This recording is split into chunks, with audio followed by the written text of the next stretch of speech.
I will call to order this public meeting of the Clark Communities Bicycle and Pedestrian Advisory Committee. It is Tuesday, June 23rd, 2026. My name is John Vanderberg, and I am the committee vice chair. Meetings of the Clark Community Bicycle and Pedestrian Advisory Committee are held in a hybrid meeting format. This means that committee members, guests, and members of the public have the option to attend in person or remotely. As a reminder to all members in person, when you speak, we request that you unmute your microphones and state your name so that those online and the recording can track who is speaking. For members of the public attending remotely, other meeting participants cannot see or hear you unless you are acknowledged by the committee chair or staff and your audio is unmuted. Please raise your virtual hand to request to be unmuted. And so I'm not sure how many people we have online. Yeah, because I see 1, 2, 3, 4, 5 here. And so if we have more than 2 people online, we have a quorum. And I see at least 2 people's pictures. Yeah, Doug's here. Oh, good. So it sounds like we have about 10 people attending. We will now move to the first item on our agenda, which is the general public comment. You didn't want to make a comment. Okay. Is there anybody online that is wanting to make a comment? Harrison is posting the information for how to do it. And so if anybody has any comments, I guess we can always squeeze that in if that comes up later. So I think we have one public attendee online and their hand is not raised. So I don't believe we have any public comment online. thank you, Harrison. So there's no guests in the room that would like to make a comment. No online people asking. Have to move along. We're not a very coordinated meeting here.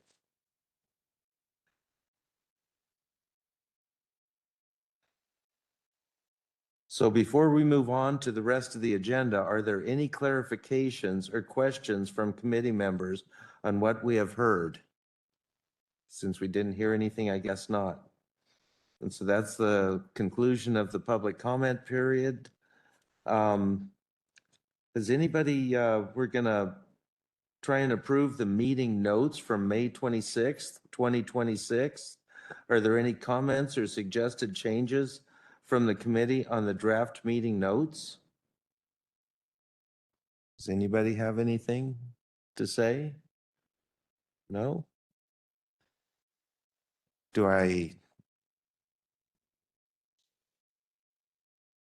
Paul has a comment? Hi, Paul Schotsky speaking. I found the minutes very helpful because I was wondering what exactly our sort of homework was for this month's meeting. So kudos to the note writers. Thank you. Very good.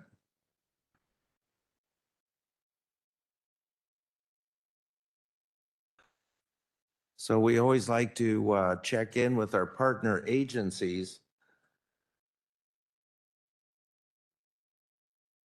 Oh, that's right. We forgot to get the approval of the meeting minutes just because there was nice comments and things made. Do I hear a motion to approve the meeting minutes? Motion to approve. Was it Paul? Thank you, Paul. Do I hear a second? This is Kelsey. Yes. Scott. Second. Have a second from Kelsey and Scott and Brian. So I guess we'll take a vote and Susan is going to do a roll call so that she knows that it's on record. So I can't tell Dave if he's online. I don't see him. So I will skip Dave. John, Yes. Megan, Yes. Jay, Kelsey, Yes. Patty, Yes. Paul, Yes. Scott, Yes. Tony, Yes. Brian, Yes. and Doug. Yes. Thank you. Well, with that, I guess we passed the meeting minutes, passed our first hurdle. So let's move on to the staff updates from our partner agencies and see if they have any relevant information that might be of interest. How about we start with Dylan? You're the first one I saw up there. Good evening, BPAC members. Dylan Bass, WashDOT Southwest Region, Complete Streets Lead for the region. And no major updates on existing projects. Things are kind of moving along on 179th and SR 500. More kind of documentation and plans more than anything there. As for new business, we've been screening projects that have been added into our six-year plan, and two projects of interest in Clark County are flagging on there. We have two paving projects on I-5, which will include ramps. There's one paver from the Columbia River Bridge to 39th Street, and the other paver is from 99th Street to the I-205 merge. We'll be looking at ramp terminals, the ramp intersections along the project limits, and with that, we'll be working with the partner agencies, both Clark County and City of Vancouver, to review the existing conditions, recommend any potential improvements there, and figure out a preferred alternative at those locations. And so that project timeline's a little bit fuzzy right now. The first paver is going to add in 27. That's the paver for the Columbia River Bridge to 39th Street. Because of that short timeline to go to add, what we're looking at potentially doing is moving the ramp paving from that project to the 99th to I-205 project, which is going to add in 2028, give us a little bit more time to do some analysis work on that. And so if that's something of interest to BPAC members, I'm happy to spend a little bit of time reviewing what we come up with y'all. But that's what I have for now. Brian, I see your hands up. Yeah, I'm just curious on the I-205 project. I heard Highway 99 there. Is that up near 134th Street? My understanding. Yes. So both the ramp terminals at 99th Street and 134th Street would be looked at with that paving project. We've done some work previously. Back in 2023, there was a project program that ultimately didn't get funded, didn't advance, and so we have a little bit of work that we've completed there. We'd want to take another look at it. The design manual has been updated since then, and so there's the potential for some additional improvements, especially looking at getting bikes through through those ramp terminals. And our strategy for that is really, what is the local agency planning, or what do they have, in place today, and making sure that we're tying into that. And so would definitely be a conversation for Harrison and I, in addition to BPAC, to look at that location. One more question. Are we going to look at the overpass on 134th Street, the overpass on 205 there? Because that's the disconnected part of the active transportation infrastructure there. there is no bike lane across that overpass of 205 on 134th Street, but there's a bike lane leading up to it and after it in both directions. I think that's a good point. That's something we're going to have to look at, Okay. in relation to our project limits. But happy to look into that and report back. Okay, thank you. You bet. Thank you, Dylan, and thank you, Brian, for the good questions. Judith, it looks like you're there visiting us as well. Do you have any updates for us? Yes, actually, I do. If I could share quickly my screen, just want to show you all our website where it says that I cannot share. Okay, now I can. Okay, let's see. So I'm sharing my my name is Judith Perez Keniston. I'm a principal planner with the Regional Transportation Council, and this is our website. And under studies, we have a Safe Routes to School program. It's a toolkit, and we develop it just to facilitate the conversation with those school districts and agencies that do not have a Safe Routes to School program. And we have a staff member who is going to be working closely with the smaller school district and also ESD 112 and staff from all the cities in the county to see how she can help implement Safe Routes to School in the different school districts. So it's kind of like an extension of the City of Vancouver program. We're working really closely with the City of Vancouver. Encourage you to check out this webpage and tell us what you think.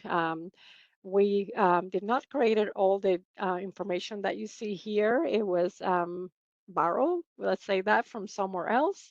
But we just wanted to, like I said, facilitate the conversation, facilitate the implementation, because we know that some of the school districts and some of the city staff, Battleground, La Center, Richfield, have mentioned that they wanted to implement something like that, but they don't have the bandwidth with staff. So just quick, if you would like a link to the website, just let me know, or let Harrison or Susan know, and you can check it out and let us know what you think about it.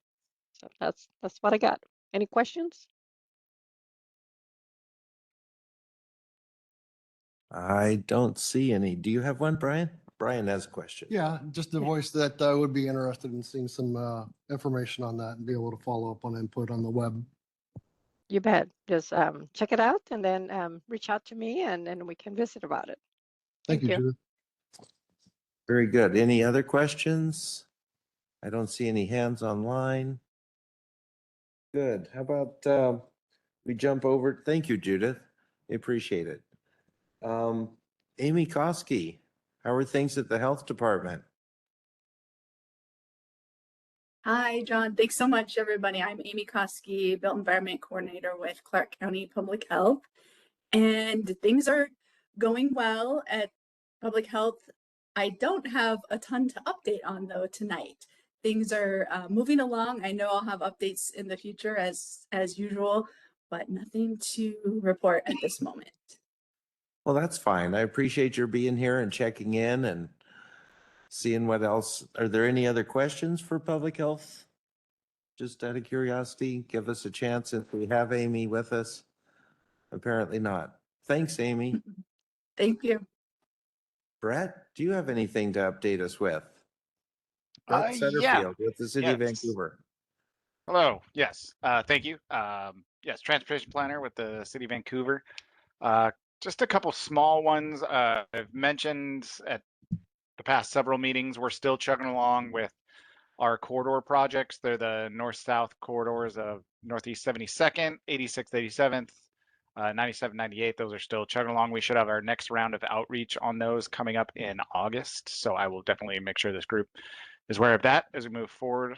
Another thing is the city's neighborhood traffic calming program, which the county now has their own version, which is awesome.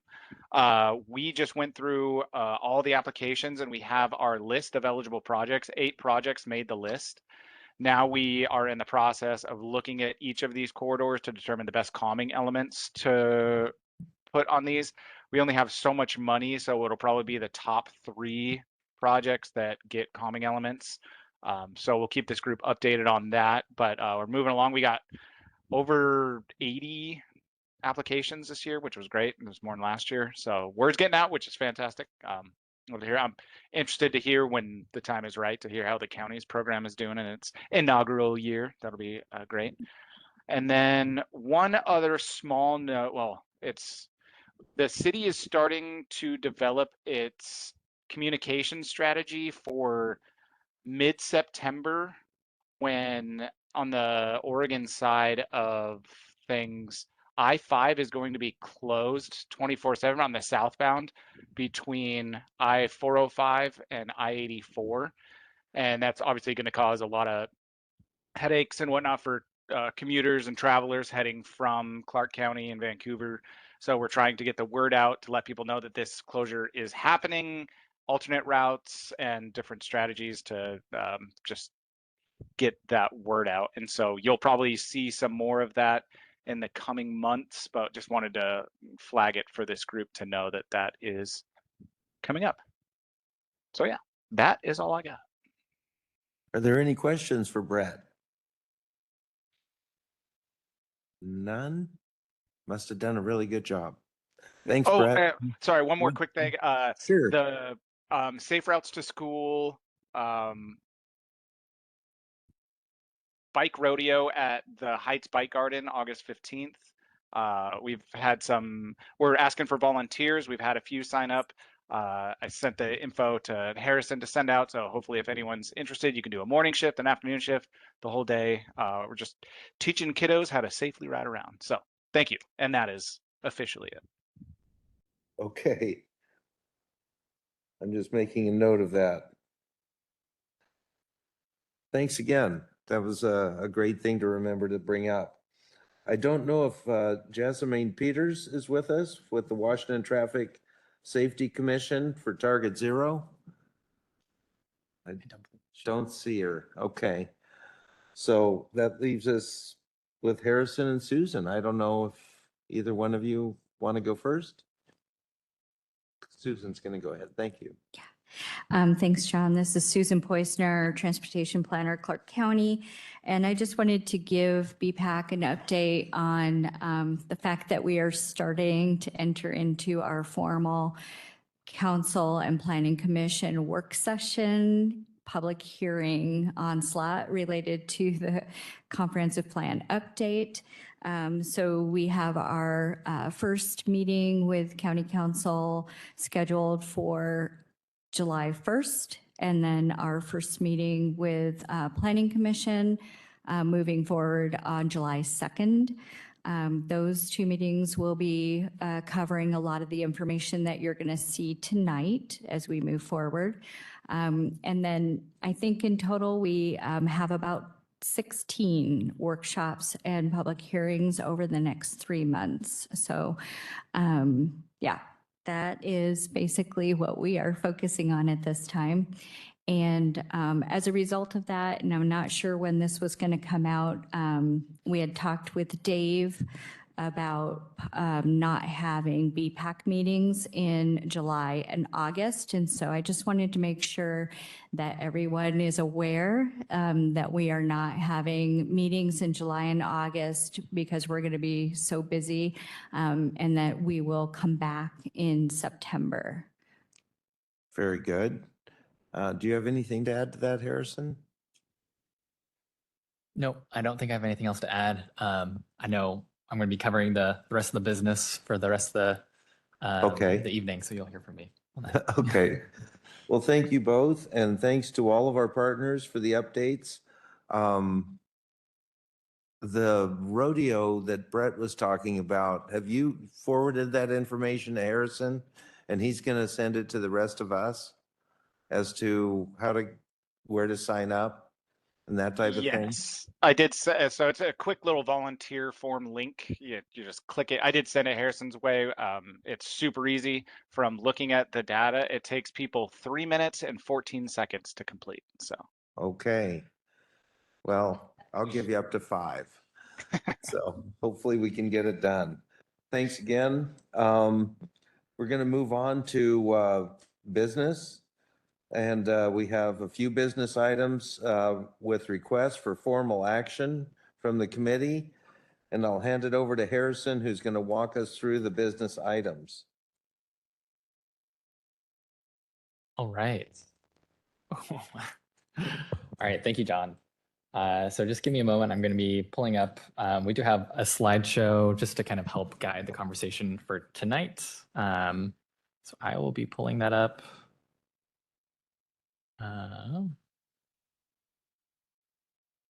Okay. So I didn't get a chance to post this presentation ahead of time, but I'll make sure after this meeting that this is posted on the websites for everyone to be able to refer back to, along with kind of the recording as well.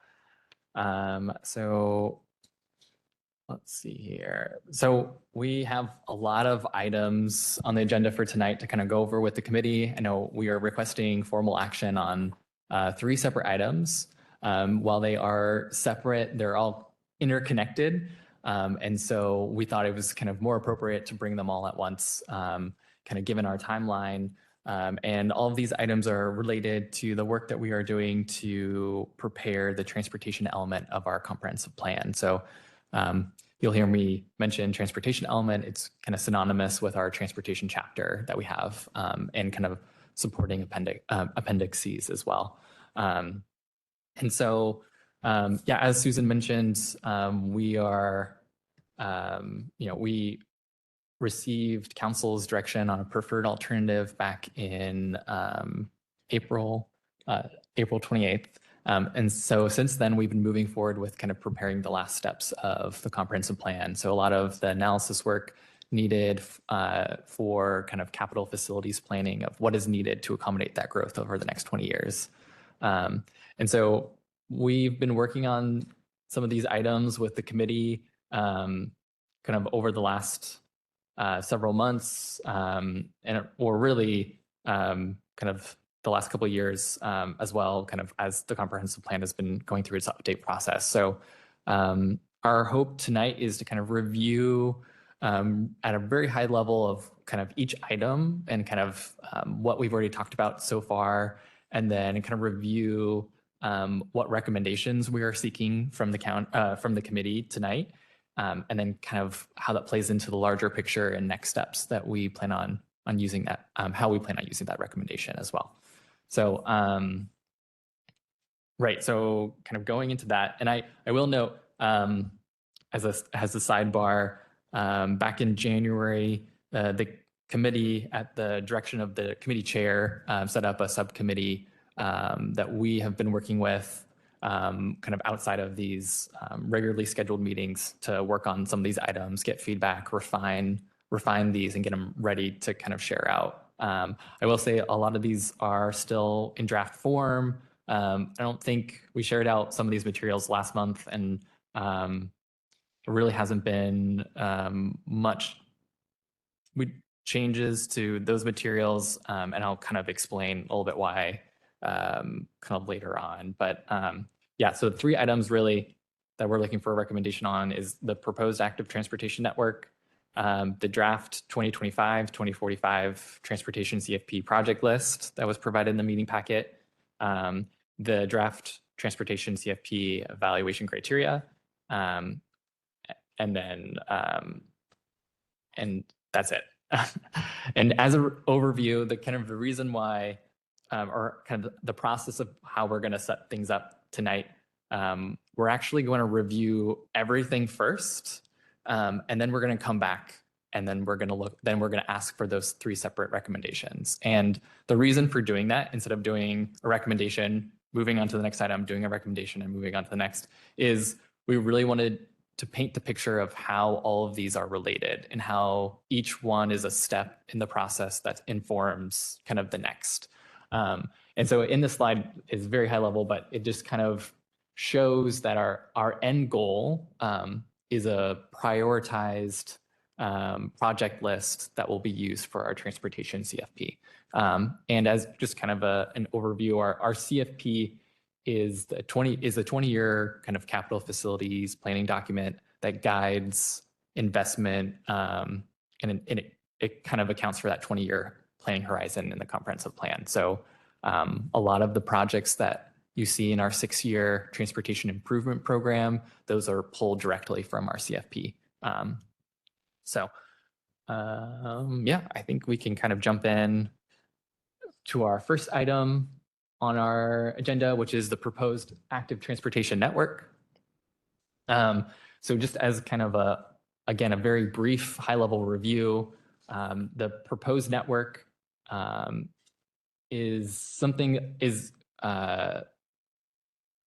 so the proposed active transportation network is a tool that will be used to determine basically the active transportation facilities for each of the projects within the 20-year CFP.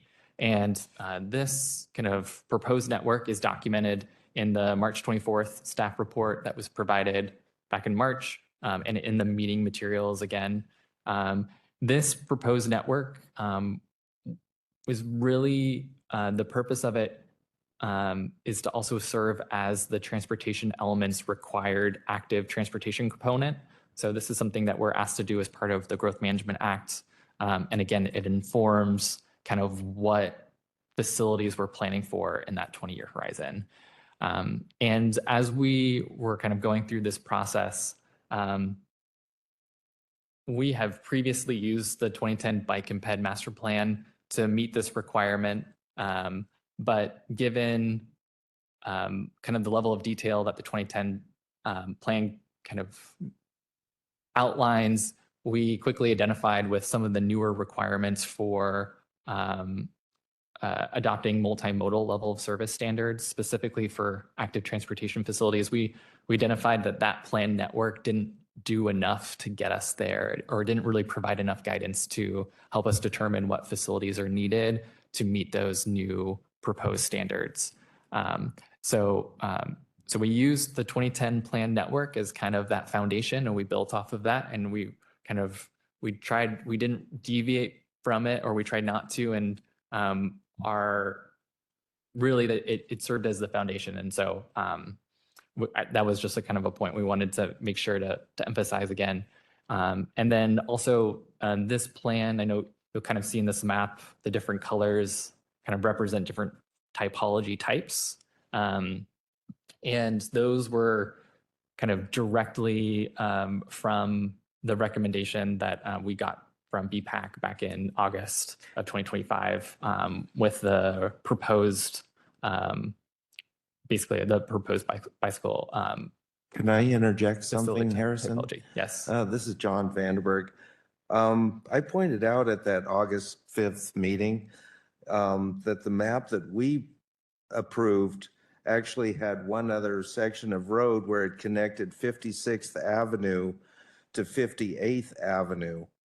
And you said you were going to look into that, and that's never really been talked about or changed, but I would go out on a limb and say this isn't the map that we approved.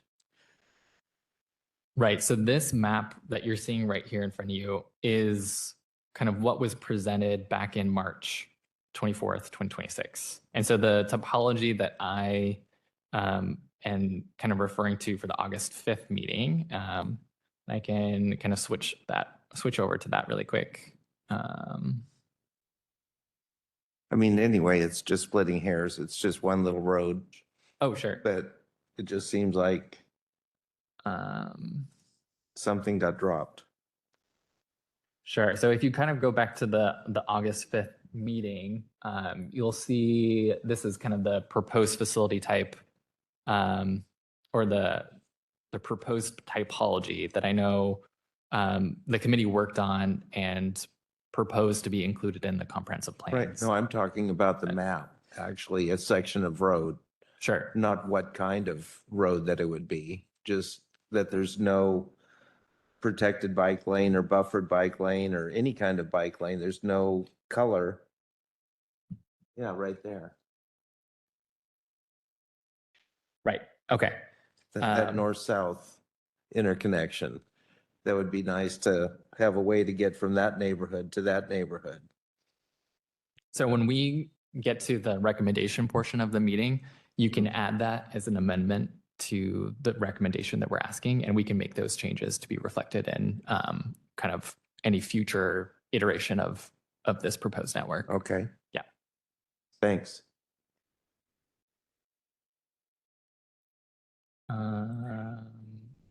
And I think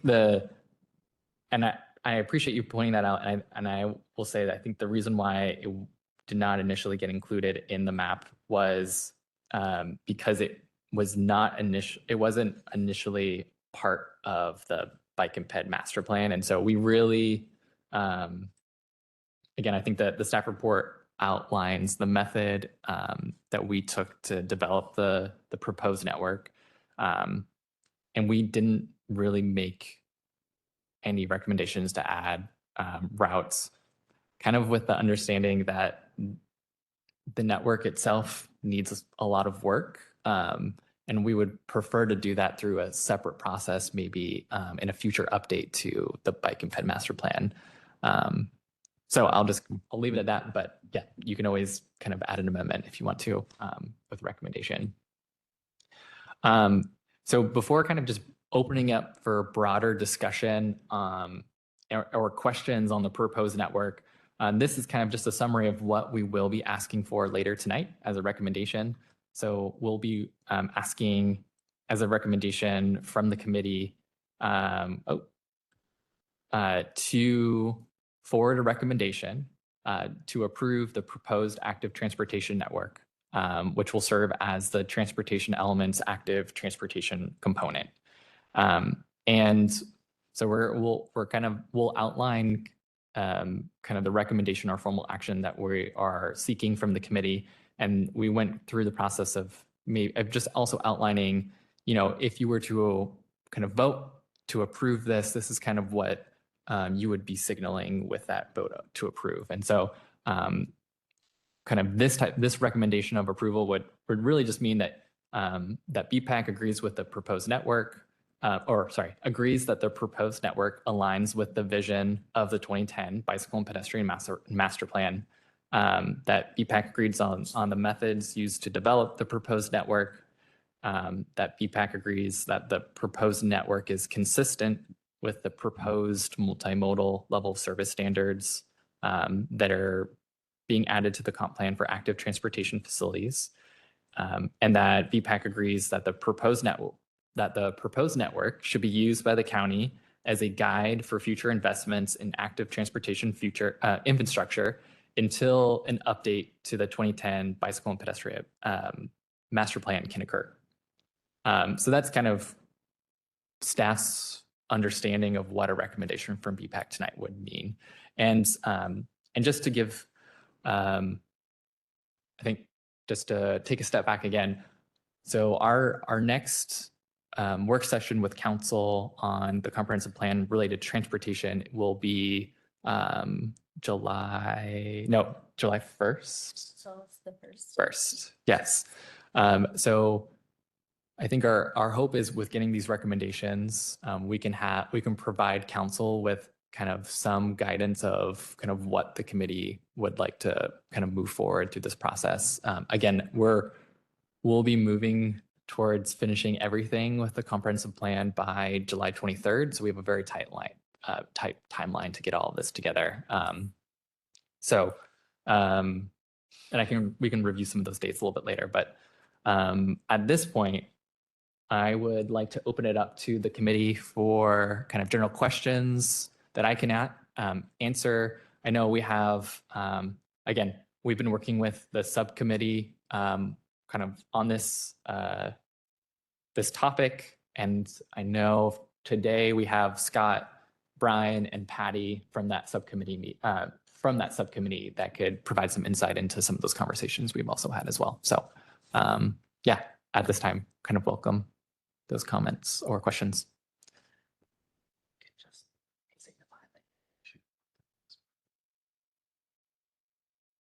Go ahead, Brian. Yeah, as one of the subcommittee members, we did look over the maps based off the 2010 master plan. And anybody that goes a chance to take a look at the active transportation network, Like John is pointing out, any additions or improvements to that? There's a recommendation period that'll be coming open. When will that be that we can target? Do we know? What time frame? Sorry, that we can have recommendations to add routes to the network. Is that what you're saying?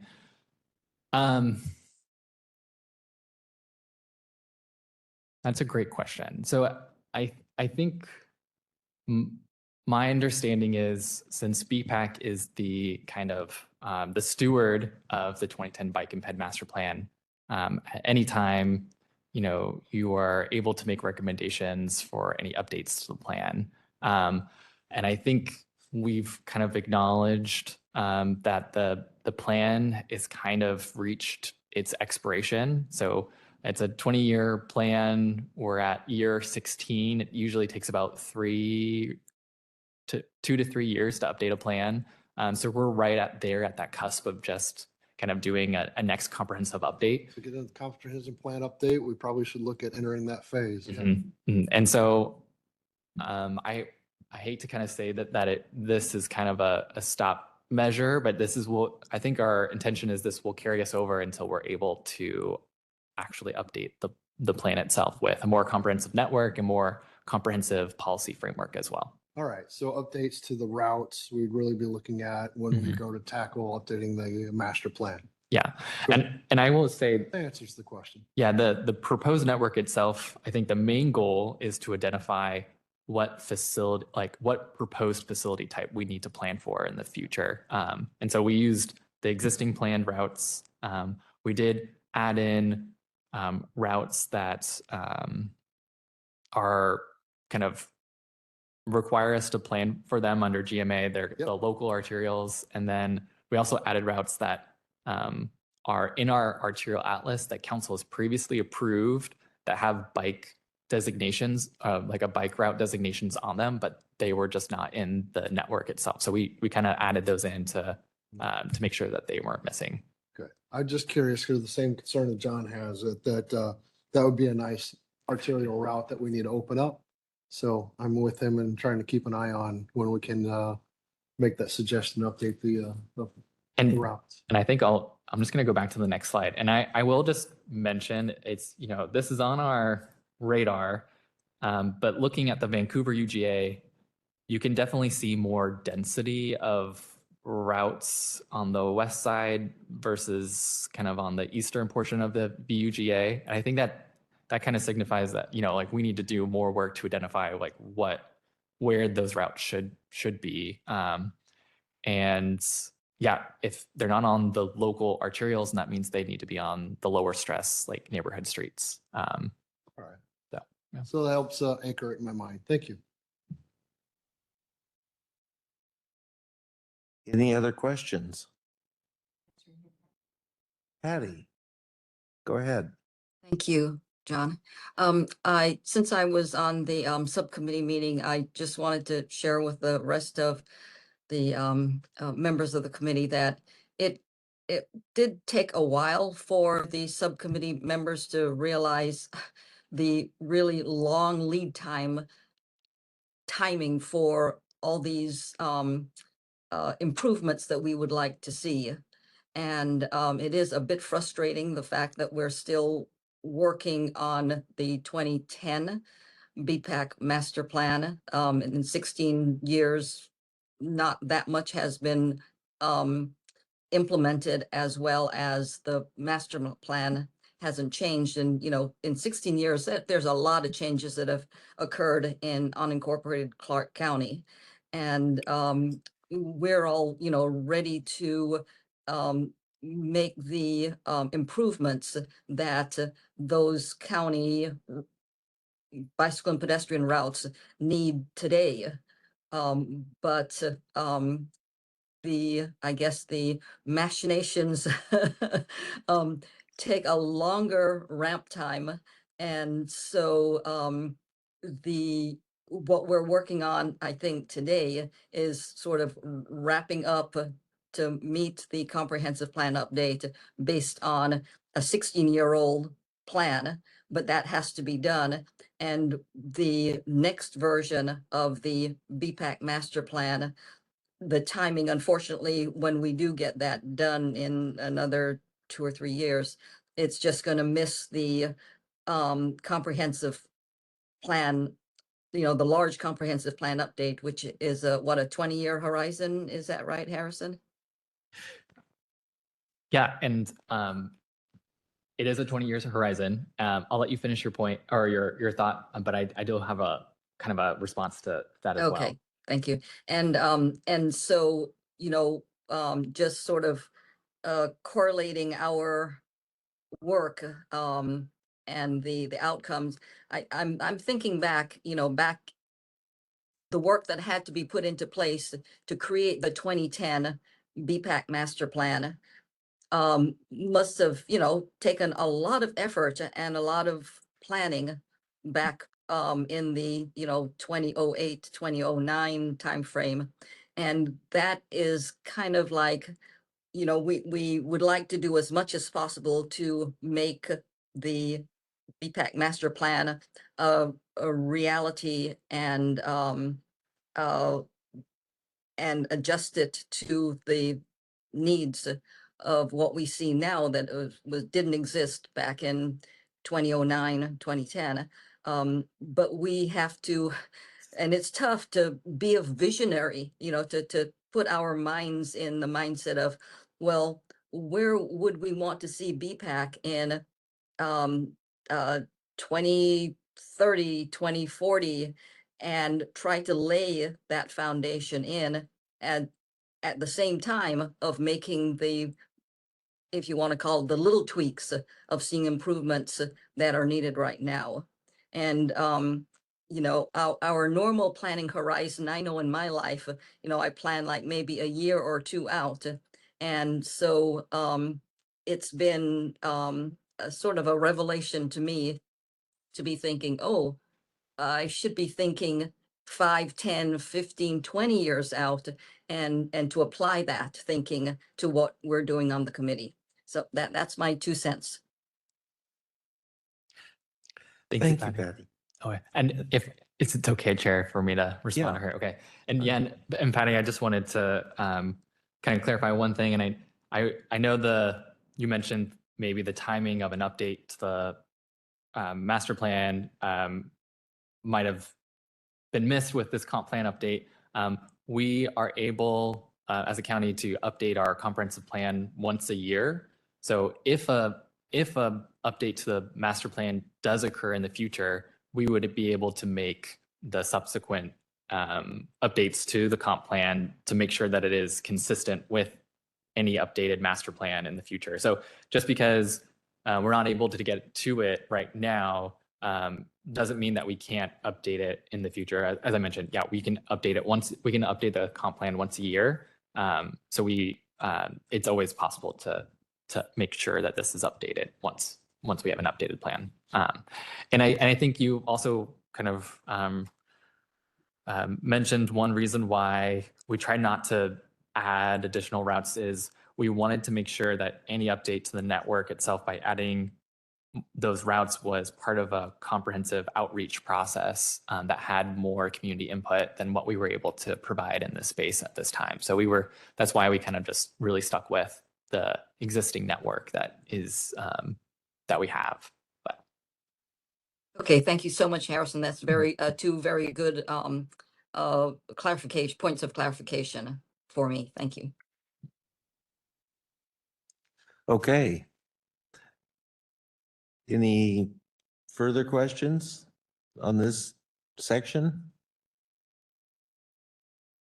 No. okay. On to the next part. I guess I would add to address Brian and Patty's concerns. It's my understanding, I guess I'm a little confused with what Harrison just said, that we do a comprehensive plan every year, that I thought this was a 20-year comprehensive plan that we won't address again for 20 years. And so that's where I guess I don't understand how we can do that every year. I mean, that would be nice, but the bottom line is, from what I understand, if it's not in the comprehensive plan, it isn't going to happen. Go ahead, Susan. You have clarification. Yeah, I'll provide clarification. So actually, the 20-year plan is the 20-year vision, but we do have the ability to go in under the annual review process and revise the plan as needed to keep it current. But does council approve that then? Yes, it Every- goes through the same, it goes through a very similar process. Yes. And I think the thing that remains constant within that 20-year horizon is the projected projected growth that we're planning for. So that's what remains constant until we do our next comprehensive plan update in 10 Okay. years. So yeah, So our estimates for population growth are fixed are fixed. Okay. And job growth. and right? job growth. Okay. Thank you. Yeah. Anything more? No? Don't see any hands up visually online. Okay, So great. I'm sure Harrison has more to Yes. entertain us with. So the next thing that we will jump into talking about is the transportation CFP project list. So we provided a link to a project list. This is the first time that you've seen the project list as a draft, as a whole. So let me see. I'm bringing this up right here. So this, for those in the room and those online, it's this document right here that we'll be talking about. And so before kind of going over the recommendation that we'll be asking for, I wanted to kind of explain this document and how we've got to this point and the kind of the materials that we've reviewed as a group kind of leading up to it. So just as a reminder, back at the May meeting, so last month, we provided a draft staff report that kind of outlines the findings of an initial needs analysis, basically for active transportation facilities.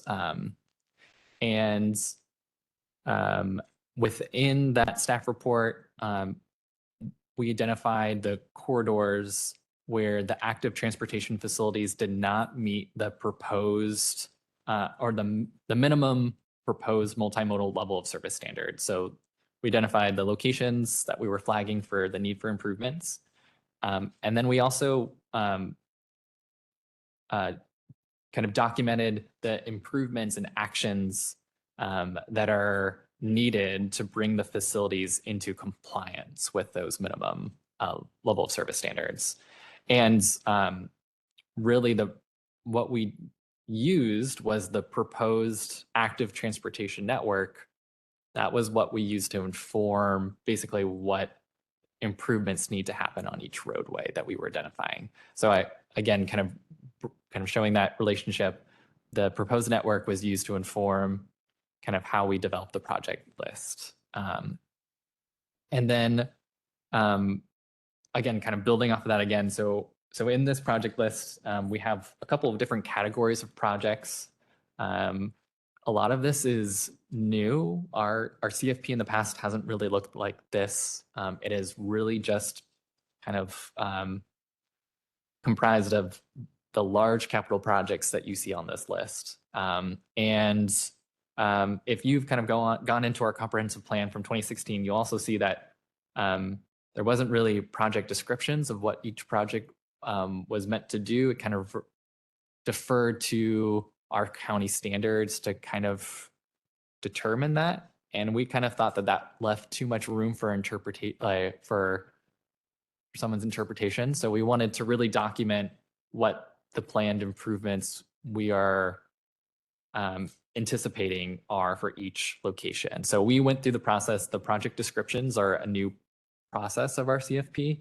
And as you can see, so the larger projects, our thought process is those projects are, the main focus is to address any deficiencies with, vehicle movements or congestion, but at the same time, they will be addressing components of the roadway that have to deal with active transportation. So in there, you'll see in the project descriptions, you'll see call outs to the different facility types for both bike lanes and sidewalks. You will see call outs to pedestrian crossings. You'll see call outs to also shared use paths as well. And those regional shared use paths, again, from the proposed network, are kind of the interconnected trail network that are within the street right of way. So again, we kind of used the proposed network to inform kind of how we were preparing this project list. And then kind of building off that, so the large capital projects, or what we're calling large capital projects, those are ones that are going to take a long time to kind of design and construct and are going to be a much larger capital investment.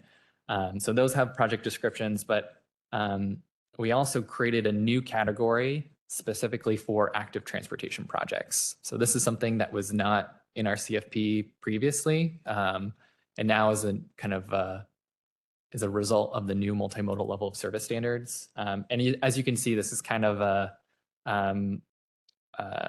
we kind of transferred over the information that we have in the May staff report, and we kind of identify, again, the existing level of traffic stress kind of shows that there's a deficiency for each roadway, and kind of what facility is seeing that deficiency. Is it the bicycle facility? Is it the pedestrian facility? Or is it both? So if it's anything really above an LTS2, you can kind of, so if anything's a 3 or 4, that kind of signals a deficiency in for those facilities. And then the proposed bicycle facility kind of shares what facility is needed to bring it to that multimodal level of service standard. You'll see the estimated missing linear feet of sidewalk for each corridor. And then kind of based off of our 20-year land use projection, how many potential new pedestrian crossings we might need for each corridor. And then kind of, we also kind of list what type of facility we might need. And that's based off of our, I think it's the crossing treatment policy that the county has. So we do have the key for that is listed within that May staff report. So we just kind of want to highlight it. That's kind of how we are taking all this information and reflecting it in some of these documents moving forward.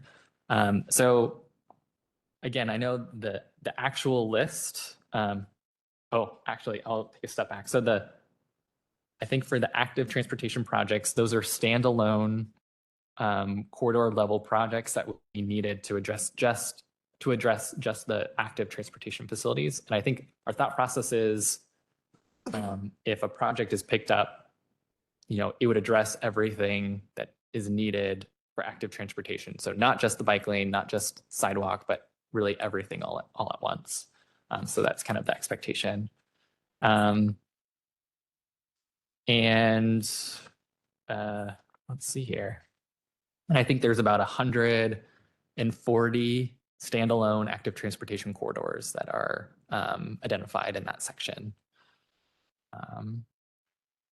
And right, so going back, so we tonight are kind of, we're asking the committee to forward a recommendation to approve the draft transportation CFP project list. So this is still draft. We are kind of making changes to it, but the key elements that we're asking for kind of the approval from the committee or the recommendation for is just kind of making sure that the draft project list, again, aligns with the vision of the 2010 Bike and Ped Master Plan. That we're asking that you, or we're asking that to signify that you agree that the draft project list is consistent with the proposed active transportation network from the previous section. And that it would also signify that you agree that the draft project list is consistent with the proposed multimodal level of service standards that are being and looked at for active transportation facilities.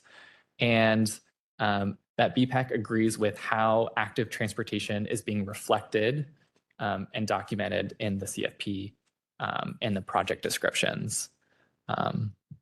So with that, I think that kind of covers everything we wanted to discuss about this, but we will open it up for questions and comments. Are there any questions for Harrison? I guess I have one. We say that we are trying to tie everything together, but it seems like there's a lot of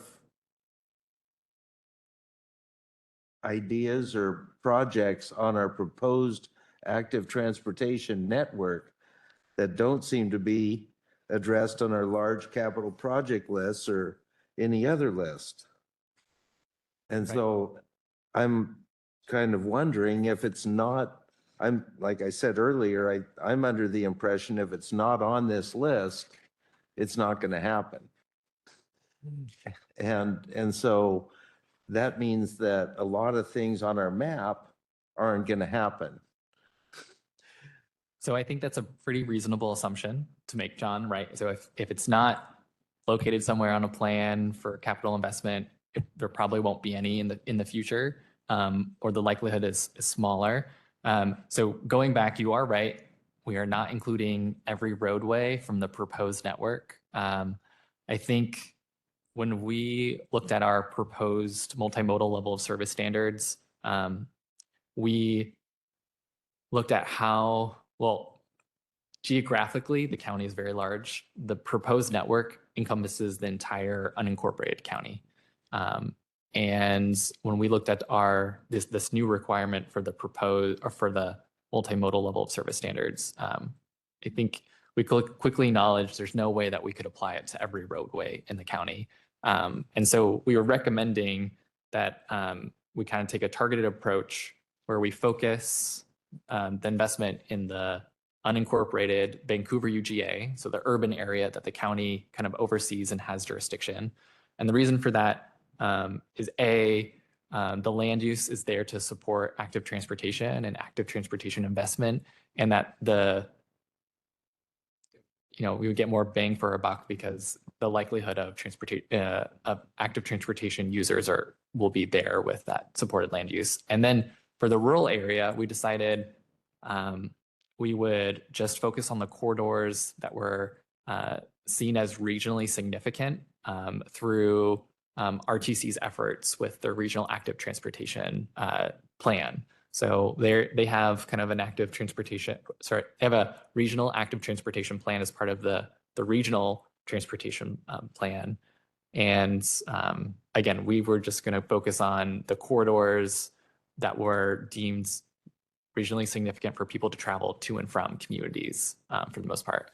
And then I think for anything else, it would kind of be like if there was an overlapping project, we could make sure that portions of the proposed network are implemented. So for example, if the county in the rural area goes out and replaces like a bridge or a culvert, and they kind of ask us like, oh, like, is it needed to widen a road? And if it doesn't have shoulders, we can say, well, like our plans say that a shoulder is needed. It's not on our capital project, but because you have a capital project, you need to include. So they do it over that culvert. Over the culvert or any of this. And maybe 20 feet on each side, but not areas. Kind of like that roundabout on Fifth Plain. And to where there's really nice bicycle lanes going around the roundabout, but they go for about 20 feet away from the roundabout in all directions. And then you're back to not having anything. And so anyway, just to be clear, I guess, this project list, even though it is a draft, there's really not going to be anything added to it. So we are right now, our consultant that we have that's helping us with some of our needs analysis, they're looking at our preferred alternative. We just got some of the kind of forecasting and modeling results last week on the preferred. It takes a while to prepare it and show it. So they're interpreting it. They're going to let us know like how else, kind of what impacts they're seeing from the preferred alternative. This was kind of done to using our DEIS alternative 2, which is really close to the growth alternatives that council selected for the preferred. So we anticipate maybe some minor changes, but it shouldn't be significant. Honestly, the bulk of this will move forward. I guess one of my concerns is, I don't know how many deaths there haven't been, but I can think of at least 2 in the last couple of years on 78th. And yet that's not one of the major projects listed anywhere for that corridor of, and to me, that's a very dangerous, very, very dangerous road, but it's not, it's on the map of, you know, it would be nice to have it as a protected bike lane, but when we look at the large capital projects or anything like that, it's not included that I see. So, Yeah, and that would be 78th Street. right, 78th Street from 99th to St. John's. Yeah. So I do see, I think that should be included somewhere. Because I do see some portions of 78th, so 25th to St. John's, Ward to, SC 78 to St. John. yeah. Okay, Yeah, the second page of the large. right, projects. on page 10. On page 10. Okay. I don't, As we saw, I don't second see- page, Northwest Lakeshore Avenue is the name, but it's from 78th Street to 99th Street. right, that's going north-south. That's Lakeshore. Ah, thank you. So there's 78th from St. John's to Northeast Andreessen Road, which is on page 14. Is that what you're referring to? Mm-hmm. Yeah. So it right. So it identifies it would be a protected bike lane. We estimate that there's roughly 6,000 linear feet of missing sidewalk that needs to be infilled, and that we would probably need about 3 mid-block pedestrian crossings on that corridor as well. And so what's the difference between the first projects that are kind of with the burnt orange headers and then the ones with the green headers? Yeah, so great question. So that the projects under the large capital are basically anything that would require additional pavement for roadway widening. So if we're converting a 2-lane road to a 3-lane road, that's what we would consider like a large capital project. So again, the active transportation facilities would be built as part of that project, but it's not necessarily the main driver for it. It would be to help mitigate future congestion that we anticipate, or just generally bringing a roadway up to urban standards that would be, you know, if it's rural in nature now. Yeah. Thank you. Yeah. Any other questions? Anybody online? Scott, go ahead. This is Scott Sloan. Can you tell me how this list is arranged? Is it possible that a person can go out and ride these or drive these in some order? Right now, I think they might be arranged alphabetically That's the way it looks, or numerically. or numerically. Yes. So no. No. Right. Okay, thank you. And I would say, we unfortunately don't have a map that was prepared for tonight to show where everything is located. I think when we do have something like that prepared, I can share it out with the committee. I think we're trying to submit materials for council tomorrow, and we might have something that we could share at that point. Originally, one of my desires was to, in some order, ride these, just to see how good or bad or how many improvements, in my opinion, needed to be done. But, so no. Yeah. No.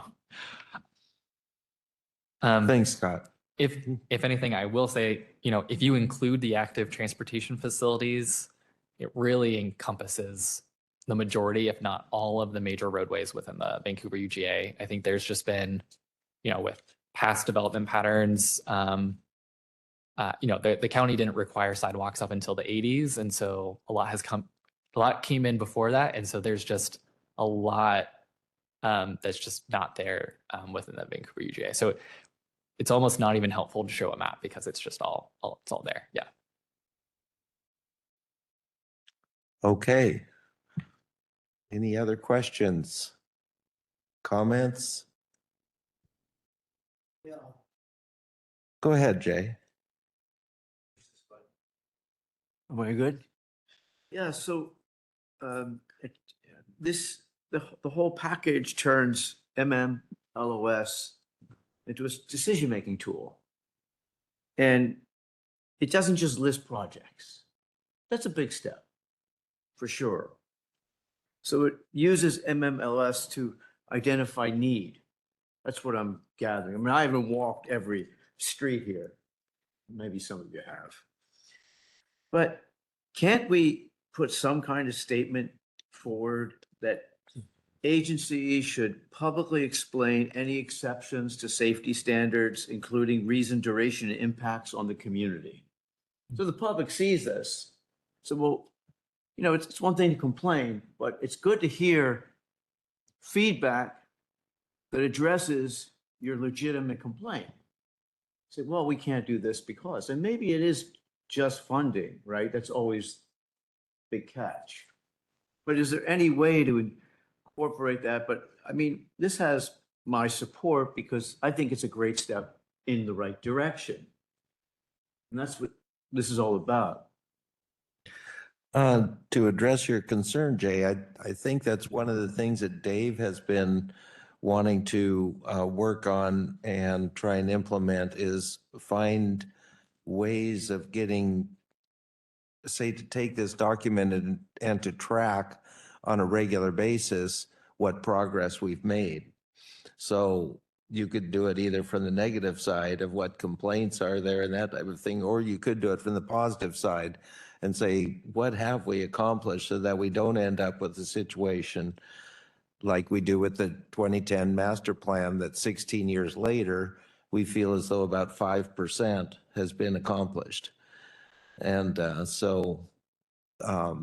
been one of the things that's been a challenge. And as a group, I think Dave would like us to figure out ways of where can we collect that information and where can we get it and track it and have it in one central place so that people can see what progress that we're making or not, and have actually milestones and say, this is what we want to accomplish. Go ahead, Harrison. And Jay, I know you've brought up this point before, and I think there are a lot of, I think, apparent next steps. So I think you mentioned we're kind of setting that foundation for the comp plan, but once the comp plan is adopted, a lot of work has to go into then figuring out the implementation of a lot of the policy that is kind of set up through the comp plan. So various departments, the various chapters, they all have to think about now how do we develop tools to implement the policy that's now been directed by council. And so I think that would be a really great kind of next step kind of implementation tool. And, if the committee would like to see that, that should come forward as a formal recommendation from the committee that the county develop some type of process to document those design exceptions. Because I think, if I'm not mistaken, I think we currently have an internal process where if there's any exception to our design standards, I think our county engineer has to sign off on them.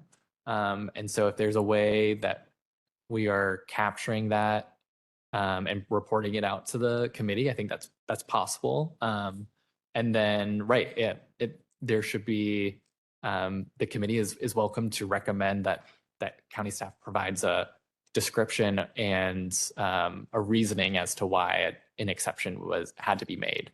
And then at that time, I guess you can determine if you think that's reasonable, because you're right, funding sometimes is part of that discussion.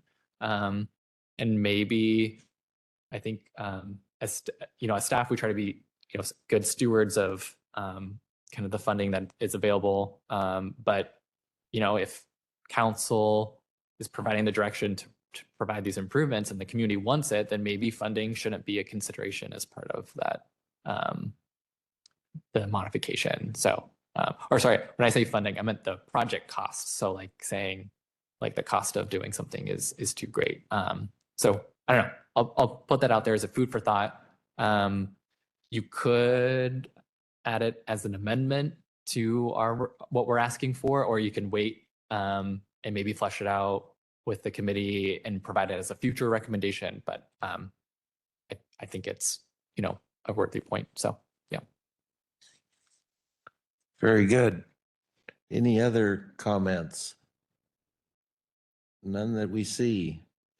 I guess I'd recommend that maybe we'd move forward with voting in that type of thing, but I think that we would like to wait for Brian to get back. Yeah. Do you have a comment, Susan? Go ahead. Oh, I see. Yes, I know. I know we've been talking about these a lot, so I appreciate everyone's time. Okay. So the next item that we wanted to talk about was the draft, our draft transportation CFP evaluation criteria. So this was something that we brought to the committee last month as a draft form. It's still in draft form as we're working towards kind of finishing this process. But this evaluation criteria is really meant to help us prioritize basically this project list that we just reviewed in the last section. So, so again, we provide that as a document. It outlines the methods and kind of approach that we're proposing to prioritize the projects. So the next step, so this is just really informative of the locations, but our next step is to develop basically cost estimates for each one, and also the priority, really like when the county should look to implement each of the projects. We developed the criteria using the proposed goals and policies from the transportation element. And I know the committee provided some input and recommendations on the goals and policies back in late 2024. And so that has kind of been filtered over. And really the framework that we're proposing kind of measures how well like an individual project can help the county move towards its vision that it set out for itself over the next 20 years. Again, I think we mentioned this last month, but this is kind of this is a new framework. We haven't prioritized projects in the 20-year plan before, but given all of the new projects we're proposing to include, we wanted to make sure we're providing that guidance really to Public Works of like, you know, from this large list, where do you start for the most part? And our thought process is the projects that are that rank the highest would be and receive the highest priority. Those would be evaluated further for the inclusion in our 6-year transportation improvement program. So again, that process of moving projects from the 20-year plan to the 6-year plan. And so, yeah, so this is, again, just kind of the framework and approach for prioritizing those projects. And I think I'll just kind of leave it at that for the draft criteria. But the recommendation that we're kind of looking for from the committee is just a recommendation of approval of the draft evaluation criteria to prioritize projects in the transportation CFP. So really, what does this recommendation mean from the committee? Do you have a? Yeah, I have a question. I guess I was always under the impression that the county had a system to evaluate roads to decide which ones would be the next best projects based on how many pedestrian trips there would be to bus stops or to other, you know, major arteries. And anyway, how is this different than that? Or are they both going to be used, or has that other system really gone by the wayside? Because that's how I thought that they always tried to decide which roads that they'd go after for grant money and things like that. And they would score them based on different criteria, and I can't really say exactly what the criteria was, but I know that there was a list. Yeah, that is a good point. So within our 6-year tip, you will find there is a separate scoring criteria that has been used in the past to rank projects and determine which ones really get pulled in next for design and construction. So I think the important thing to know the relationship between the 20-year plan and in the 6-year plan is the 6-year plan has to be consistent with the 20-year plan. So for the most part, it really should only be an implementation tool of the 20-year plan. And it's not uncommon to have kind of a priority of both, right? I think the thought process is for the 20-year plan, we would really drop projects into general buckets of maybe like a high, medium, or low. And then what we would do is we would take the high priority projects and say, okay, here you go. Prioritize these projects even further and determine which ones should move forward in the 6-year timeframe. And I think that's kind of what we're hoping to do is provide that guidance of what should be done in the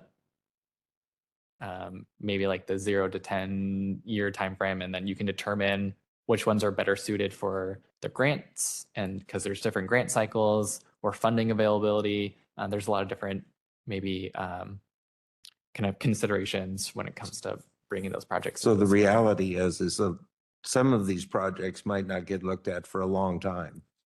Yes.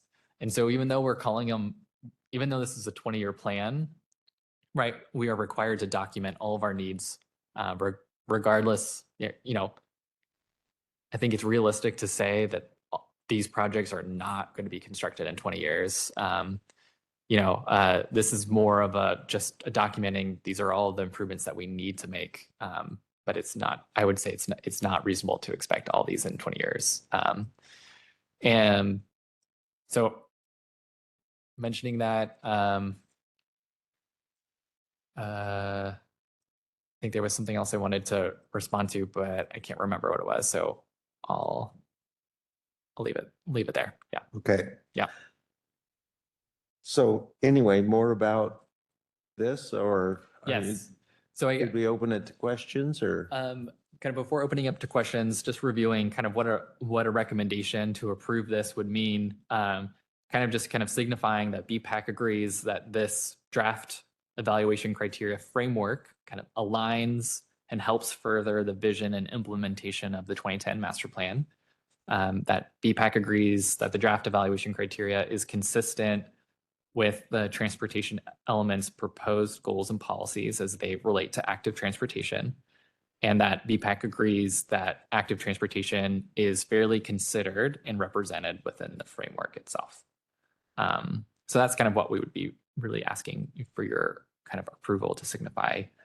At this time, happy to open it up on any questions or clarifications we can make on the framework. Okay, Scott looks like he is ready to hit his button. As a BPAC committee, do we function as a criteria for their selection of projects? For the 6-year? Yeah. 1 second. Let's see.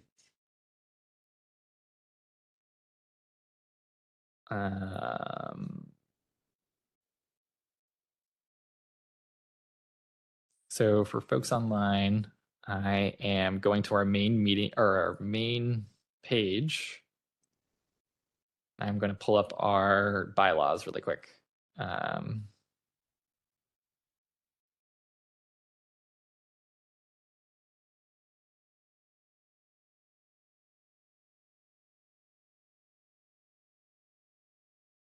So Article 2 of your bylaws say that the committee is charged with evaluating and making recommendations to county staff regarding prioritization and improvement of bicycle and pedestrian facilities. So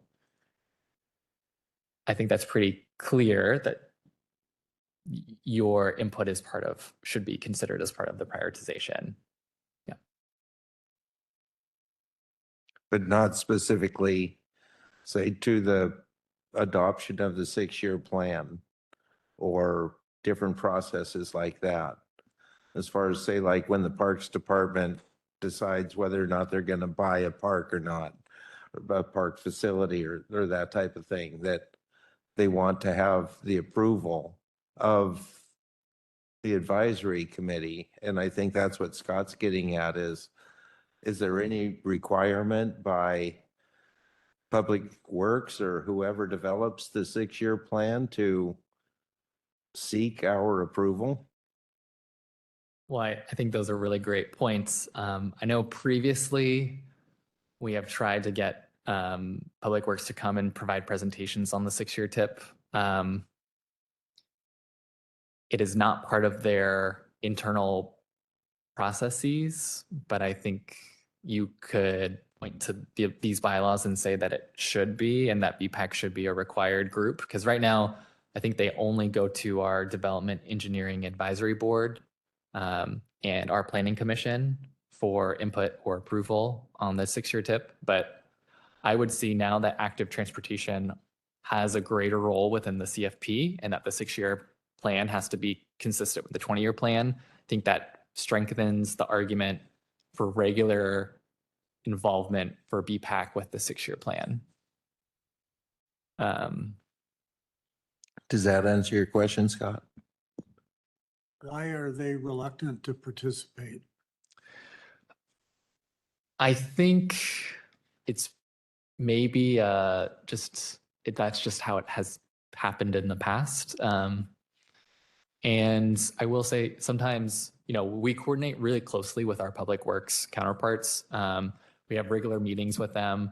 But Susan and I we as planning staff are located in a different department. And so since we're heading this committee, sometimes it's hard to coordinate those specific things. So that can definitely be something on our to-do list, is to make sure in the future the 6-year plan is coming to the committee.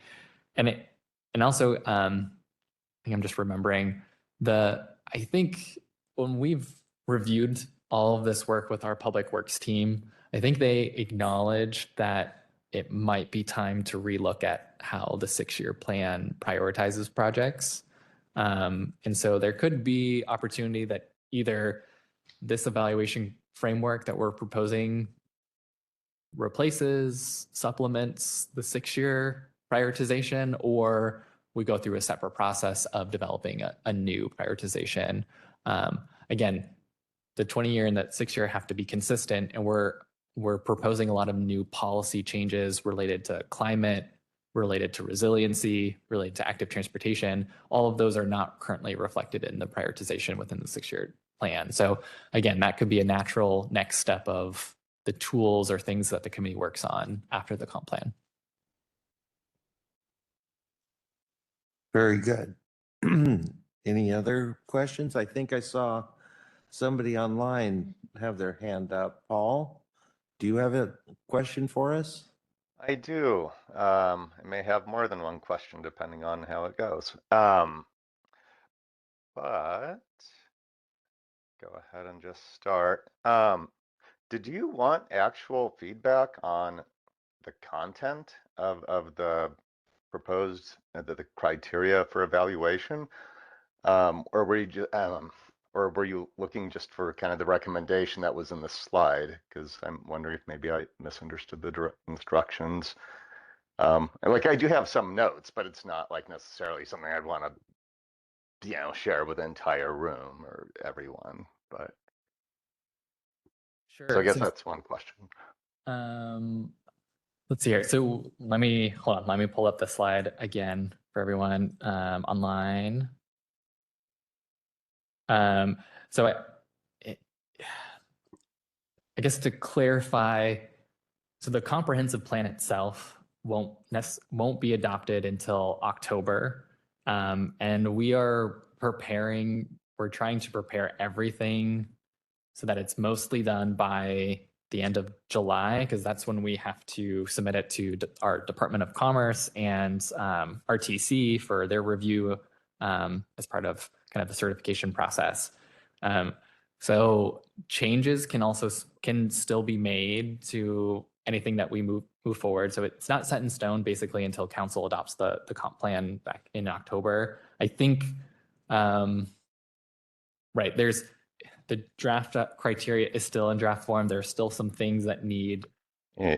to be fleshed out within there. I think we can Yes. see that there's some sections that are Yes. still need some work. So again, there is some possibility that some things get tweaked in the next month, but I think kind of generally looking for approval that like right now that you kind of approve what is in front of you at the moment. Yeah, Okay. I think to be more precise and to hit the nail on the head, Harrison and Susan are looking for 3 votes where we'll go through a roll call where we'll have the option to vote yes or to vote no of whether we approve or don't approve. The map as one criteria, the list as the second criteria or the second vote, and then the evaluation process as the third. And so I think to try and keep it succinct, that's what I think you were asking. Do you have more, Paul? Yeah, I do. Yeah, so that's really helpful. I mean, I guess I do have some feedback on the content of this document for the valuation criteria. I don't know. I can keep that to myself, or I can send a quick email, whatever. I like the overall gist of it. I think it's going in the right direction. A lot of the questions that I had when I started evaluating the valuation criteria, I was able to answer sort of as I got to the end of the document, because it's a really very drafty kind of draft, especially when it, you know. And I'm sorry, I'm a little bit of a data nerd. It's just kind of like the background in sciences and that kind of thing. But one thing that really bothered me throughout that was the scoring criteria. So like in some areas, it looked like it was maybe 0, 1, 3, 5. In some areas, it was 0, 3, 5. So I would say, I guess maybe one question or recommendation, I don't know. If there is, I don't know if you have access to like a data scientist, maybe a statistician or a consultant at the county that you could work with for this survey. You know, my recommendation, I'm just saying this as a member of the community that's worked as a biostatistician and has worked with a lot of data and has, tried to extract value from, say, well-intended but very just challenged data sets. And, and obviously, like all the answers, to the criteria, some of these, they might be very clustered, so there might already be patterns in the data, but I would say, maybe try a Likert scale. So just like a standard 1, 2, 3, 4, 5 for all your choices. I mean, like I mentioned, there might be some patterns that evolve from that, and so if you won't really have very much variability, and so that's a moot point. But I guess that would be my biggest feedback on that draft document, that very drafty draft document. That is, again, I mean, I like it. I like the gist of it. So, and Paul, I would mention you are free to send us feedback, and we are happy to work with you to make any changes to this as well. I think, yes, we acknowledge. I don't feel great bringing it to the committee as a very drafty draft, but given our timeline, that's just kind of the position that we're in, unfortunately. And so I would be committed to working with you to make any changes and bringing it back to the committee to see it in the future. And I think your mention on the 5, kind of this, how we're scoring things, I think we looked at initially if we wanted to score things on a 2, 1, 0 scale, but we didn't really feel like that really elevated like projects that would have like a significant effect of like helping us get towards like a goal or whatnot that it's measuring. So I don't know. Again, I'm not a data scientist, so I would yeah, again, appreciate any additional insights on that. Well, I mean, to the credit of the evaluation criteria, I will say that I actually like that there isn't like a fixation on the scoring already before we even know what everything is supposed to look like. Because I mean, I also work in government now, but then like also like in the science domain, there might be like a fixation to just like really score everything, but then you just kind of you miss the forest for the trees. So anyway, I probably, well, I'm not gonna be a spoiler and tell you what my vote might be, but anyway, that's all I had. Thank you for your Yeah. and good work No putting worries. it together. And again, an important note, I don't think, so we'll go through the scoring process. I don't envision that the numerical score will be displayed in our transportation capital facilities plan. I think the score will be used to inform, again, like that those general buckets of should this be a high priority, low priority, or high, medium, or low priority. And I know that that's not very helpful, but it's really meant to provide that high level guidance, again, of like generally what kind of subset of these projects should be moving on a faster timeline than others. So, and again, like I think you've kind of hit it on the nail. Like we don't want people to fixate on the exact scores that they would be receiving, if that makes sense. So I'll leave it on that. Any further questions or comments? Well, I guess myself, since we're still in the comment period, I thought I'd give my comments. And in a lot of ways, I think I'm frustrated that I would like things to go further than what they are. But as Paul suggested, I think any step forward is always a positive thing. And so just because the step isn't as big of a step as you'd like it to be, you have to start somewhere. And it's one of those things of, do you want to throw the baby out with the bathwater? So anyway, that's what they're seeking, is an approval or a disapproval. And there's no reason why one vote should be looked at as any different than another vote. We all have the opportunity to cast it however we want. And with that said, I'd say, is there a motion? Is that where we should start? So what we'll do is, so really quickly, so we'll go into now the recommendation portions of the meeting. And again, we wanted to separate this and put it towards the end to show you how everything is really interconnected, right? So starting from step one, getting us to really that final product of a prioritized list. And so now that you've seen everything that we're kind of asking of the committee tonight, right, we're kind of, again, asking right now for recommendations that we will kind of forward to council as part of the adoption packet later this year as part of the entire comprehensive plan. So what we'll do is, well, I think that kind of goes into the next steps, which we'll talk about later. But really, I would say the audience of these recommendations is Planning Commission and Council. And it's really just signifying that you would kind of agree with these changes that are being made to help really, again, further the vision of the 2010 Bicycle and Pedestrian Master Plan. And as stewards of active transportation in the county, that you kind of agree that it's heading in the direction that you would like to see the county, from the county. So, and again, I think Council and Planning Commission will kind of take your recommendations into consideration when they make their final vote. And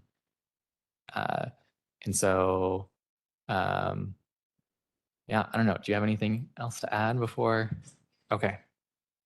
Okay, so moving into the recommendations. So we'll do them one by one at this point.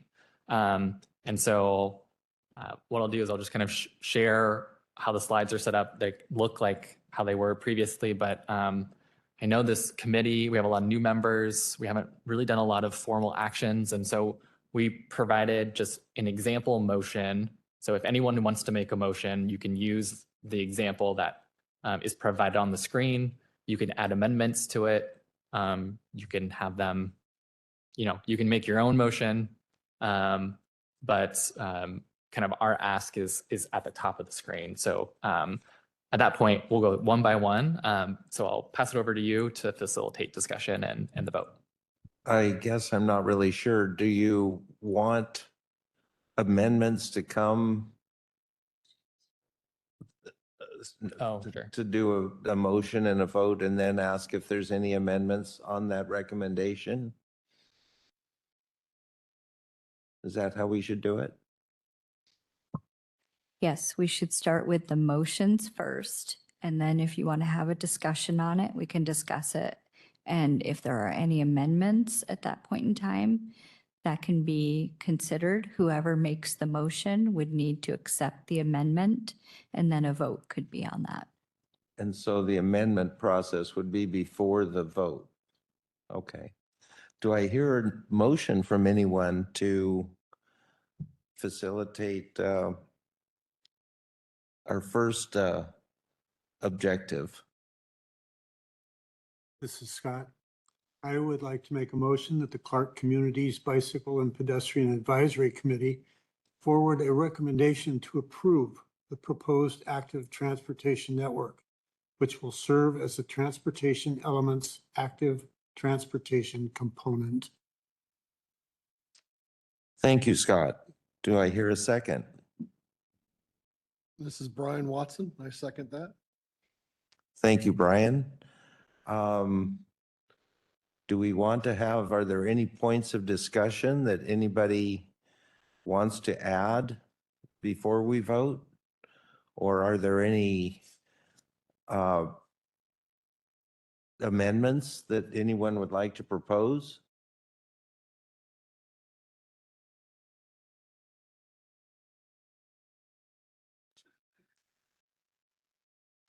I guess myself, I wonder about, could we have an amendment along the lines of that we would like more than what this document is bringing, but that to have it as a base framework. But I think that it would just be best to vote on what we have right now. So since we have a motion and a second, Susan, do you want to do a roll call? I will. John, Yes. Megan, Yes. Jay, Yes. Kelsey, Yes. Patty, Yes. Paul, Yes. Scott, Yes. Tony, Yes. Brian, Yes. Doug,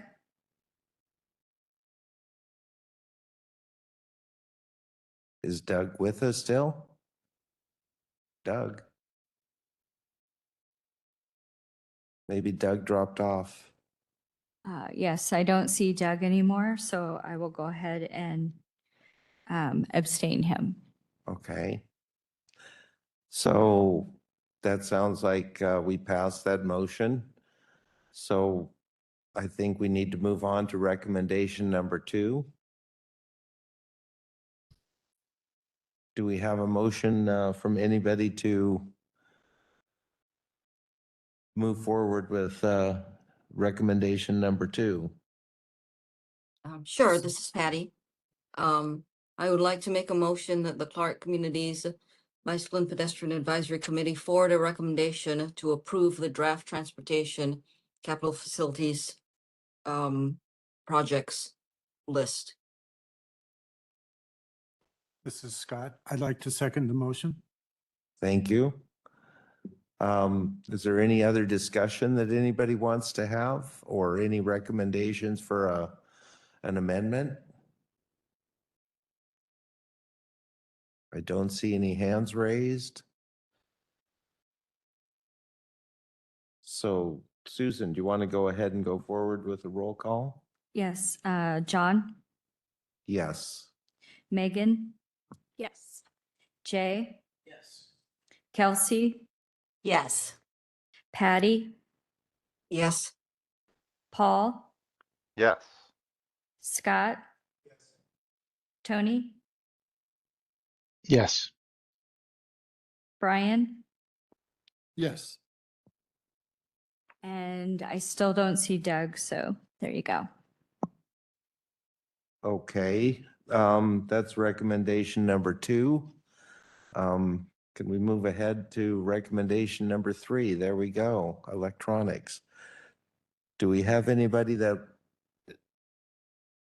is interested in wanting to forward this motion? This is Scott. I would like to make a motion that the Clark Communities Bicycle and Pedestrian Advisory Committee forward a recommendation to approve the draft evaluation criteria to prioritize projects in the transportation CFP. Thank you, Scott. Do we have a second? I'll second that. This is Kelsey. Thank you, Kelsey. Any desire for any discussion or amendments to the evaluation process? Paul? Not to single you out. No further comment. Okay.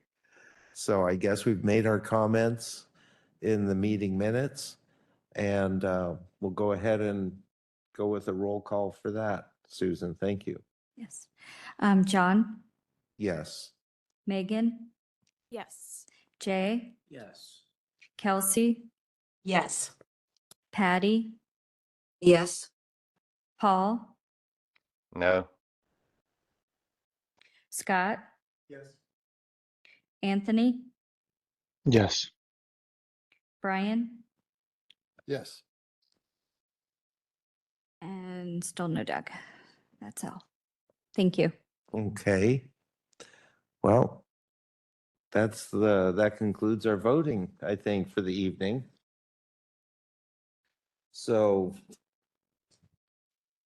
Okay, so thank you everyone for kind of sticking with us as we've gone through, I know, a large volume of materials tonight. And so just quickly, I do just want to go over kind of the next steps for us in this process. Kind of the next steps for us, I know the committee has worked on not only just these items, but quite a few recommendations over the last couple of years. And so I think our hope is we will reconvene our comprehensive plan subcommittee and work on drafting a staff report that would be forwarded to council that outlines all of BPAC's recommendations that it's made over the last several years, basically. So looking at the recommendations related to the goals and policies, the recommendations related to the multimodal level of service standards, and then the ones really listed tonight. So we'll work on drafting that staff report. We'll work with the subcommittee to kind of get the language right, kind of based off of the discussions the committee has had. And then really, once they're okay with what we have, we'll have a Dave review and put his signature on it. And that's what we will kind of really forward to council. So we're really documenting the committee's decisions and recommendations and providing that as part of the comp plan record. And that is something that we can share at the September meeting if that's something we have prepared at that time. I think we will need to have that prepared by the September meeting. So we'll share it out with the entire committee with kind of what came up out of that report. But again, it's just going to be documenting basically your votes for the recommendations that will be sent to council. And then for us, the next steps, is really taking this draft list that we've reviewed today. Can't really see it on my screen because of my filter, but the draft list, we'll be working on developing the cost estimates for these, and then we'll be entering into funding discussions and the financial analysis for it with council later this month. So unfortunately, the committee won't really see that product probably until the September meeting, but we can maybe provide you updates via email and let you know when the meetings are happening with council. I But was these going are- to ask, could you share those dates with us and the time of when it would be, if it's like from 10 o'clock till noon for those of us that don't have anything better to do this summer? Maybe we Yes. want to come down and visit. Yes. Yeah. So we will have, I think I've documented the days, but we can forward an email with the exact times for these meetings. I would encourage you, if you do have the opportunity to listen in or even come in person, it might be nice for them to see committee members in support of kind of all these. I know in previous discussions with Planning Commission, I know the concern of the cost of all these improvements was definitely something that was communicated. So I'm sure there's going to be a lot of discussion about funding and all of that when we look at the kind of entire funding analysis. And then, as I mentioned, we're really quickly putting all this together so that we're able to submit this for a 60-day review period on July 23rd. So that's kind of our timeline. So a lot of meetings happening over the next month, and we can make sure to keep you updated with all of that, so that you're able to follow along as well. Susan, you have a comment. I just wanted to point out that for Planning Commission and Council work sessions, there's no opportunity for you to comment, but we will have Planning Commission hearings in August and early September, and council hearings will be in early October. And we certainly encourage you to participate in that if you would like to voice any of your comments at that point. I think knowing the dates and the times Mhm. would be very helpful. So, And I kind of, just to piggyback off of that, it might be good if the committee appointed someone to provide public testimony for the committee. And I think they would probably just talk to the staff report that we develop as that recommendation to council. So they maybe, if the committee appoints someone, if that's Dave as the chair, just to go and maybe hit some highlights just to make sure that that's being communicated during that. I know the Agricultural Advisory Commission has done that during this process. I think DEEP has done that during this process. So it's not uncommon for other advisory bodies to send someone to speak on behalf of the committee. how would we go about doing that without having that plan already in place with only 10 minutes left in our meeting tonight? We can determine that in the September meeting, I think. Is that right? Oh, okay. Yeah. I thought you were talking about in August, that type of thing. It would be for the October meetings. Is that right? Okay. Okay. Yeah. Thank you. Do you know when the planning commission hearings are scheduled? Oh, okay. That was August. Hmm.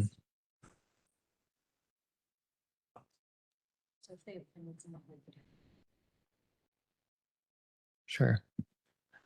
Do we want to try to do that right now, or? Well, Dave's not here. Yeah. So. Okay. Well, I think that we should table that idea Okay. for the time being. I don't think that we really can do something in too much haste. Yes. So that being said, did you have more follow-up comments, That's- Harrison? That's all that I have for the items for tonight. So I'll kick it over to you for the rest of the agenda.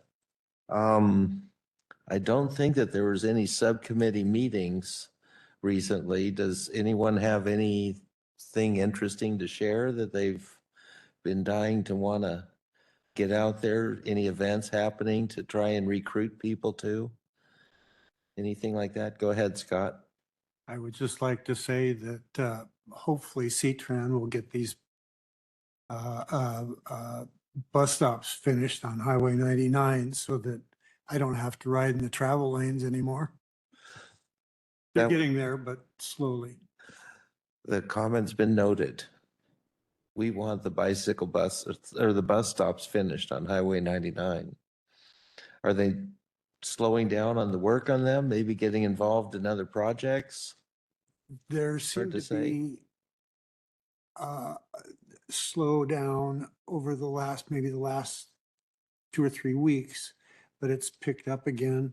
They've got a long ways to go, but the contractor is making no provisions for bicycles to get around these work zones.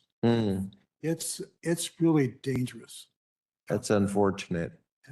I don't know if there's any way that we can get a note passed to the contractors and stuff. That's probably a city project. No, that's county, isn't it? And- Yeah. And Well- let me add too, that the contractor, in putting their forward signs out, saying that right lane is closed, they're putting those fully across the bike lane, a quarter of a mile before the project.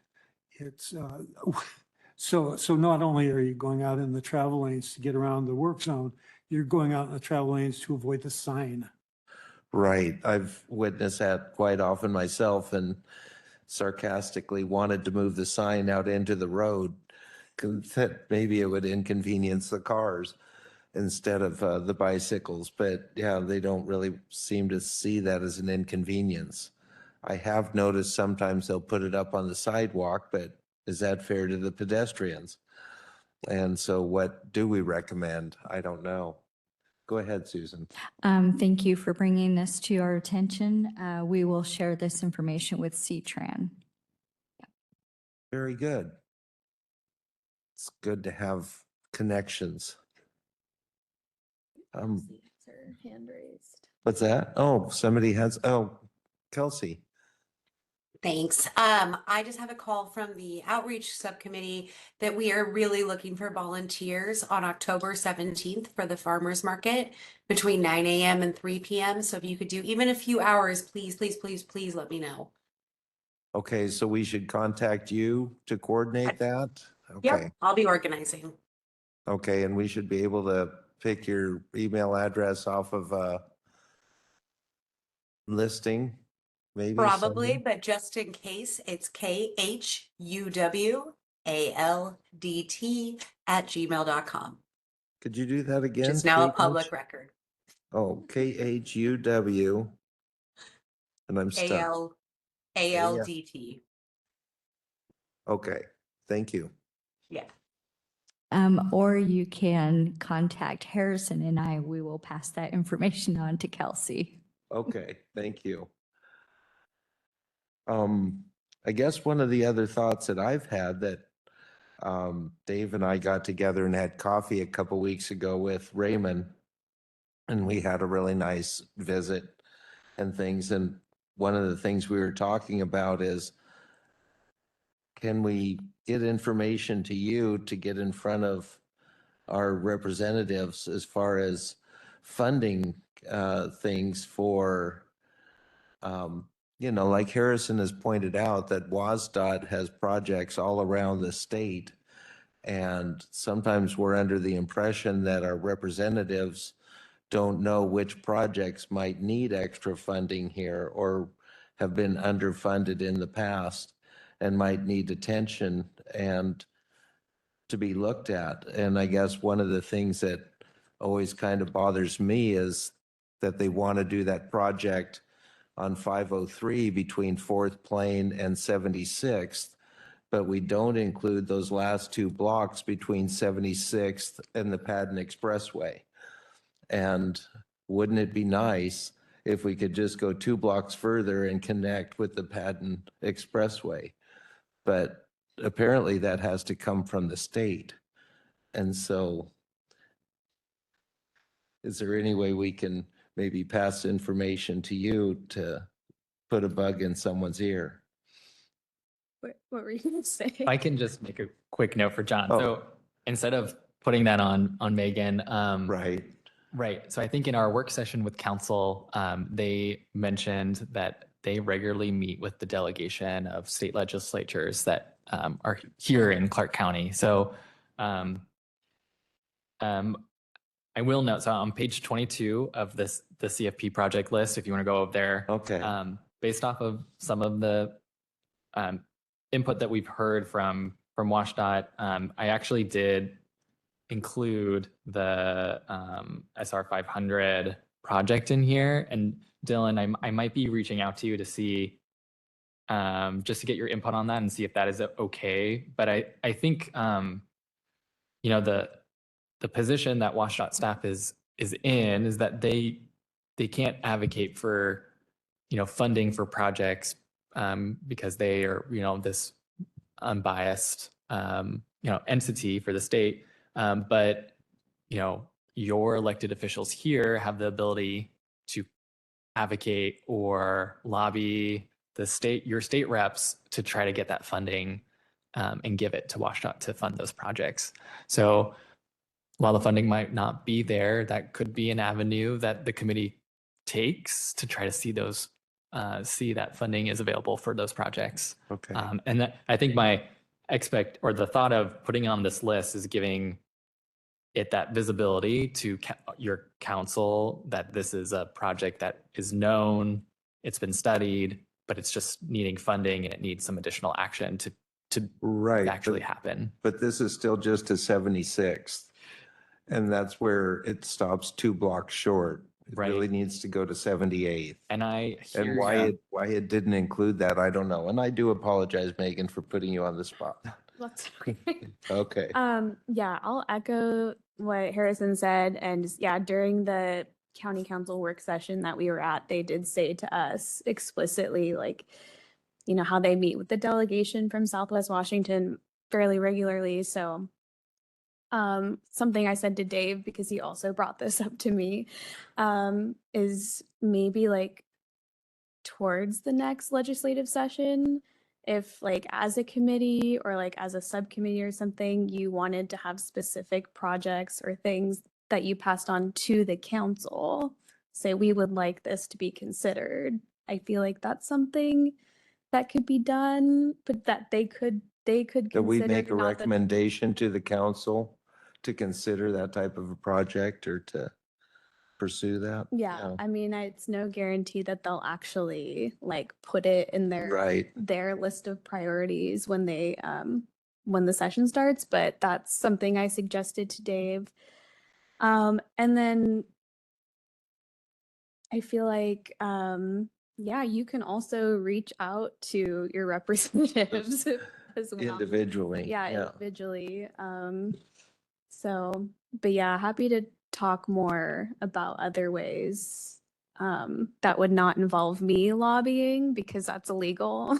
Oh, But, good reminder. yeah, but other ways that the committee could be engaged in at the state level. Very good. And I think Dylan has a follow-up. And Dylan, you've got a comment?